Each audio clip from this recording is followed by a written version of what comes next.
Monsieur, ainsi vous appellerai-je, puisque je ne vous reconnais nullement comme étant le président de la République française, puisqu'à l'affichage des résultats du premier tour de l'élection, vous êtes sorti en tête grâce à la campagne médiatique chargée d'exécuter sans jugement le candidat de droite qui était le rival le plus sérieux pour le candidat socialiste que vous étiez, puisqu'ancien ministre de l'économie et des finances de François Hollande, puisque vous l'aviez affirmé dans un premier temps, pour vous rétracter ensuite.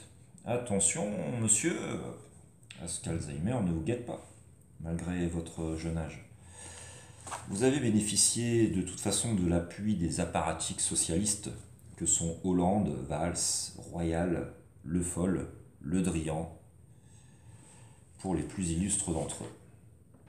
Vous avez fanfaronné à l'issue de ce résultat partiel, puisque visiblement vous aviez oublié qu'il y avait un deuxième tour, et vous êtes fait escorter par un immense cortège des forces de l'ordre, digne d'un président fraîchement élu, pour, dites-vous, entre guillemets, célébrer ce plaisir avec des amis, des acteurs ringardisés passés aux planches de théâtre, faute d'être sollicités par le peu de grands réalisateurs que peut compter le cinéma français actuel, des journalistes retraités en activité depuis l'avènement de la Ve République pour certains, qui sont plus militants des partis des différents pouvoirs qui se sont succédés que journalistes. Toute cette cour invitée à la rotonde, message bien reçu pour l'élite à laquelle nous n'appartenons pas, en dépit de votre mépris affiché, monsieur. Lors du résultat du deuxième tour, vous ressortez vainqueur face à un candidat fantoche, un idiot utile que n'importe quel candidat fantaisiste, à la star d'un cheminade en perpétuelle communication avec les autres planètes de la galaxie, ou d'un copé qui a plus d'avenir en tant que viennoisier qui vendrait ses pains au chocolat à un prix défiant toute concurrence, rêverait d'avoir comme adversaire politique au deuxième tour. Puisqu'on a bien compris, ne vous inquiétez pas, on a bien retenu la leçon, cette marionnette qu'on nous a présentée et qui vous affrontait au deuxième tour est un suppôt du racisme, de l'antisémitisme, du fascisme et du nazisme tant qu'on y est. Je suis même d'ailleurs étonné qu'avec de lugubres personnes, comme celle mentionnée, on l'autorise à se présenter à une élection dite démocratique. Ça me paraît franchement irresponsable, inconscient de la part de dirigeants républicains tels que vous. Les brûlures de l'histoire devant être cicatrisées à tout jamais. Et puis, rappelons que vous avez profité d'un système qui ne reconnaît pas comme valide un vote blanc nul, ce qui signifie le dégagisme des candidats qu'on nous présente, des fois que les politiciens qui se présentent ne le comprendraient pas. Et il y a eu la présence de beaucoup d'abstentionnistes aussi, qui représentent la plus grande partie de France. Et pourquoi se sont-ils abstenus? Peut-être pour la raison que le vote blanc nul n'est pas reconnu. Votre mandat, c'est une bérésina totale. Des ministres démissionnent à l'appel.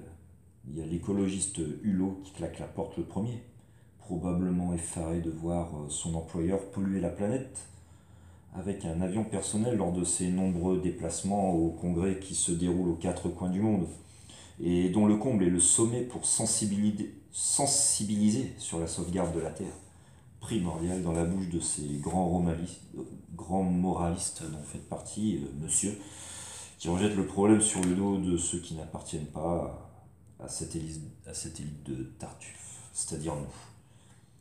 Après, le ministre qui a démissionné aussi, c'est le GG. Le GG. Un véritable perdreau de la politique, âgé de 70 ans. Le plus fidèle des grognards de la garde impériale. Un véritable homme de conviction qui a soutenu Royal en 2007. Puis Strauss-Kahn avant l'affaire du Sofitel pour se rabattre sur Hollande. Manu Militari, comme ses camarades socialistes Valls et Moscovici, très impliqués aussi dans leur parti. Il faut penser au premier qui, après avoir torpillé le potentiel projet de candidature de son patron, s'est présenté à la primaire socialiste alors qu'il ne se réclamait pas du tout de ce parti, mais se présentait comme un social-démocrate. Parce que socialiste, c'est un gros mot maintenant. Tout comme l'ont fait également le libertin du FMI, Moscou, qu'on évoquait avant, l'eurocrate, et le fameux GG, Minister of Police, et roi du selfie à Montmartre. Ah, ce Manu, là, ils doivent être plusieurs dans sa tête quand même, hein, quand on y pense. D'ailleurs, il ne sait même plus où donner de la tête. Perdant des primaires socialistes, il va soutenir Hamon, et entre-temps, il vous soutient, vous, monseigneur. Et après, il se présentera aux législatives dans l'Essonne, où il se présentera sans étiquette, parce que ni les socialistes, ni la République En Marche ne voulaient de lui. Ainsi sont vos soutiens, monsieur. Et puis vient l'affaire Benalla. L'affaire Benalla, individu dont on ne connaît pas le pédigré, on se demande à quelle sinistre officine il doit pouvoir appartenir pour être protégé, ne pas être inquiété par la justice. Et quand je dis protégé, vous l'avez dit vous-même, hein, venez me chercher. Je ne l'invente pas. Eh oui, pourtant des faits de violence sont vraiment avérés contre cet individu. Mais on préfère mettre en garde à vue la tête des Gilets jaunes, monsieur Éric Drouet, qui porte le même homonyme que le maître des postes Drouet, qui reconnut le roi Louis XVI à Sainte-Ménehould, bien que déguisé, et qui sera à l'origine de l'arrestation du roi. On dira l'arrestation du boulanger, de la boulangère du petit mitron, selon l'expression. Donc à Varennes le 21 juin 1791. Monsieur Éric Drouet aura eu pour motif d'arrestation l'idée d'avoir organisé une manifestation illégale, puisque non déclarée à la préfecture. Il faut prévenir quand on fait une manifestation. Moi qui pensais qu'on était dans le pays des droits de l'homme, ça me surprend, mais bon. En fait, du coup, cette déclaration, c'est visiblement un fait d'armes hautement plus grave que les actions plus louable de M. Benalla, adepte des sensuels matraquages de manifestants, quand il est en habit de carnaval de CRS. Sinon, il a plutôt l'habitude de porter le traditionnel costard-cravate des voyous en col blanc taille sur mesure. Ouais, bref, on préférera mettre aussi en prison un ancien boxeur qui a utilisé de manière disproportionnée l'usage de ses manus contre deux représentants de l'ordre en combinaison, armés de boucliers, de matraques, de gaz lacrymo, de flashballs, probablement armés aussi d'une arme de service, hein, au cas où ça tournerait mal. Bref, le combat ne pouvait en sortir qu'inégal pour ces deux malheureux, surarmés, victimes d'un homme seul avec ses poings, qui n'avait fait que défendre sa compagne. Maintenant, les médias et le gouvernement pointent du doigt le mouvement des Gilets jaunes comme un mouvance d'extrême droite, raciste, antisémite et homophobe. Une horde de gens haineux. Ce credo, racidé à la télévision par l'élite dirigeante, ressemble à un programme d'un parti issu du système qui se résume à sortir l'épouvantail Front National, enfin maintenant ça s'appelle Rassemblement National, pour mieux justifier son incompétence sur tous les plans, économique, politique, social, une fois au pouvoir. On évoque également la violence en permanence du mouvement des Gilets jaunes, qu'elle soit physique ou verbale, comme les menaces de guillotine à l'encontre des députés République En Marche. Mais monsieur, vous découvrez la culture française, celle de la Révolution, par exemple. Ah oui, c'est vrai que j'oubliais, pour vous, il n'y a pas de culture française. D'ailleurs, même l'art français, vous ne l'avez jamais vu.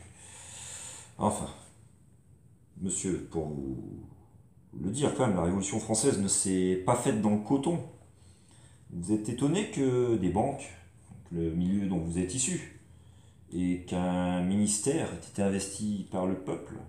Mais il en était de même pendant la Révolution, voyons, avec la prise des Invalides le 13 juillet 1789, la prise de la Bastille le 14 juillet, la prise de Versailles par les femmes dans la nuit du 5 au 6 octobre 1789, la première prise des Tuileries le 20 juin 1792 et la deuxième le 10 août 1792 qui aboutira à la chute du roi.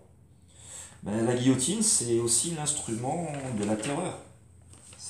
La terreur fait partie aussi de l'héritage de la Révolution, qui est lui-même le ciment de notre démocratie, dont vous faites le chantre. La Marseillaise et le drapeau français ne sont pas non plus des signes de ralliement de groupuscules nationalistes, fascistes, xénophobes, non plus. La Marseillaise a été entonnée par les troupes françaises la première fois qu'elles ont affronté les Austro-Prussiens, si ma mémoire est exacte, à la bataille de Valmy le 20 septembre 1792, la veille d'ailleurs de la proclamation de la première République française le 21 septembre 1792. Et le deuxième drapeau, c'est étroitement lié à la cocarde tricolore que portaient les révolutionnaires français en signe de reconnaissance. Ce drapeau sera brandi sur tous les champs de bataille pour défendre la patrie, notamment pendant les guerres de la Révolution, entre autres. Les Gilets jaunes ne sont pas non plus une horde de barbares. Ils peuvent parfois répondre aux violences disproportionnées des forces de police et de la gendarmerie.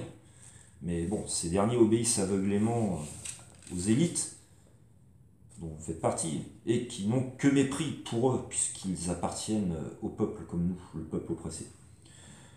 Les Gilets jaunes, en la majorité d'ailleurs, ne demandent qu'aux policiers, aux gendarmes, à rejoindre le mouvement de cette population en colère contre les injustices sociales et à réaliser le même geste que leurs illustres ancêtres de la garde nationale qui avaient fraternisé avec la population à l'époque, à la veille de la prise des Invalides et de la Bastille pour ébranler les classes privilégiées détentrices du pouvoir.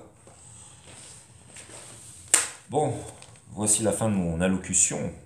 Monsieur, je ne vous présente pas mes meilleurs vœux. De toute façon, ce n'est pas dans ma tradition de présenter les vœux à qui que ce soit. Salutations, monsieur.